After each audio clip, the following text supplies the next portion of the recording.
කැකිරාව දිවුල්වැව මහවැවේ සොරවුව ප්‍රමිතියෙන් තොරව ඉදිකිරීම හේතුවෙන් මෙවර කුමුරු වගාක් සිදු කර ගැනීමට නොහැකි බවත් සොරවුව සෑදීම සඳහා වැව් බැම්ම කපා දමා තිබීම හේතුවෙන් වැව් බැම්ම මතින් ගොවිබිම් වලට යාමට නොහැකි තත්ත්වයක් උදා වී තිබෙන බව මහවැව දිවුල්වැව ගොවි ජනතාව පවසා සිටිනවා.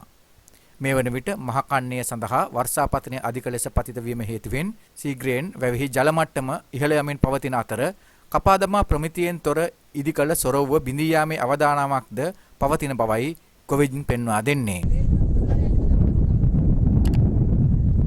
මේ බන්ට් එක කපලා හොරව වහගන්න දැන් මාස දෙකමාරකටත් වැඩි. මේක ගිය අවුරුද්දේ පාස් වෙච්ච ගොවි සමිතියට පාස් වෙච්ච වැඩසටහන. ඒ වැඩසටහන යටතේ මේක අපි කරන්න හිටියා ඒ කාලේ වර්ෂා වෙන නිසා ඒක අවිච්ඡේද කරලා නතර කරා. ඒ නතර කරන් පස්සේ මේක මේ මාස් කන්නේ අපිට කරන්න ඕන කියලා හිතලා කරනකොට මේ සාමාන්‍යයෙන් කියනවා මේ ආණ්ඩුව යටතේ පත් වෙච්ච සභාපතිලා අපි කරනවා කියලා එයාලා ගත්තා. අපි ගෝ හරි කමන්නේ කරන්න කියලා බන්ට් එක කපලා ගොවියෝ ලුණු අදිද්දින් බන්ට් එක කපලා දැනට මාස දෙකමාරක් වෙනවා. තාම බන්ට් එක පුරවලා නැහැ. හොරව හදලා නැහැ. ඉස්සරහ කෑල්ලේ බටේ දාලා නැහැ. දැන් මාස් කන්නේ වැහි පුරලා තියෙන්නේ. එක වැස්සට අපේ වැව පිරෙනවා. ඒ පිරෙන වැවට වතුර පිරුණාම කොහොමද මේ හොරව හදලා ගොවියෝ වතුර ගන්න? අපි කියන්නේ මේක ඉක්මන් කරලා අපට හදලා දෙන්න ඕන. ඉක්මන් කරලා මේක හදන්න හැදුවේ නැත්නම් අපේ ගමේ ගොවියෝ ටික ඇවිල්ලා පාරට බහිනවා නැත්නම් ඉතින් අපි ඒ කාර්යාලයට ගිහිල්ලා අපි උද්ඝෝෂණයක් කරන්න තමයි බලාපොරොත්තු වෙන්නේ.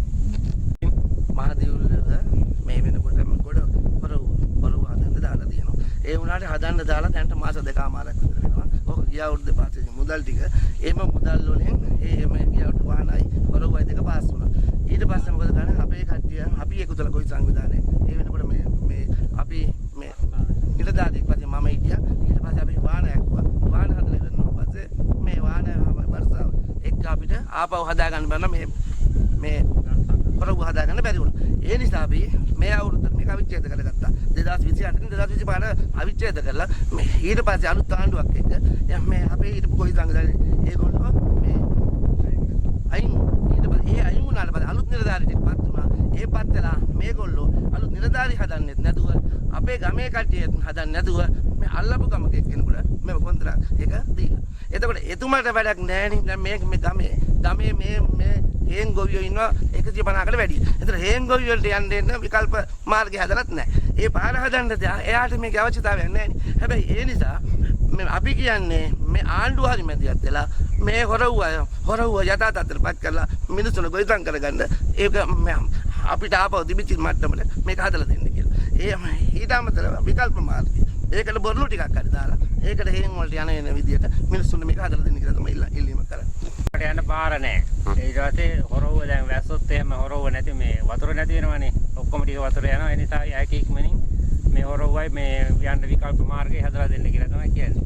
හොඳ කොච්චර කාලෙක තිස්සේ මේ ප්‍රශ්නෙට මුහුණ දීලා තියෙනවද? දැන් මාස දෙකමාරක් විතර. මාස දෙකමාරක් විතර දැන් වැඩි. හොරව හදනවා කියලා දැන් මාස දෙකමාරකට අසන්න කාලයක් මේ හොරව හැමදාම 10න් වැඩි ඉවර කරනවා කියලා මාස දෙකමාරක් ඇදලා තියෙනවා. මේ පාරේ හේන් ගොවියෝම ඉන්නවා 150 200ක් විතර. ලුණු වගා කොල්ලා දෙනවා වගාලින් 100ක් යටතේ. හැම මිනිහාගේම ලෝඩ් දෙක ගන්න තිබ්බත් හිතලා බලන්න ගණන් හදලා කොච්චර ප්‍රමාණයක් වටනවද කියලා. මේ යන පාරේ යන්න බෑ. මිනිස්සු අදගෙන වැටිලා අලියලවලා මරනවා. තව ටිකකින් මේකේ පැලලන්න ඉල්ලා අපි. මේ මිනිස්සුන්ට කිව්වම් පස්සේ වැඩ කරන්න අර ගොම් මෝන් එකේ ගෑනලා ඉන්නවා. වයසක ලෝකයකින් ඒකයි එනේ මිනිස්සු දෙක ගහගන්න. උන්ට කිව්වට වැඩක් නෑ. දැන් අපිට ඕන කොම තියෙන්නේ මේ පාර හැකියක්මනින් හදලා දෙන්න. ආණ්ඩුව හොඳ වුණාට මේ ගමේ ඉන්න මිනිස්සුන්ට සිංහල තේරෙන්නේ නැහැ. එච්චරයි. මිනිස්සුන්ට යන්න බෑ පාරේ. පාර හදලා දෙන්න. පට්ටේ කාලා දෙන්න. ඒක තමයි වෙනත් දෙන්නේ. මේ පොඩ යන්න. වෙන්නේ ඉතින් පුරාද. ඉදිගස්ස වැව හැදුනොත් එම් කුමුරක් කර කියක්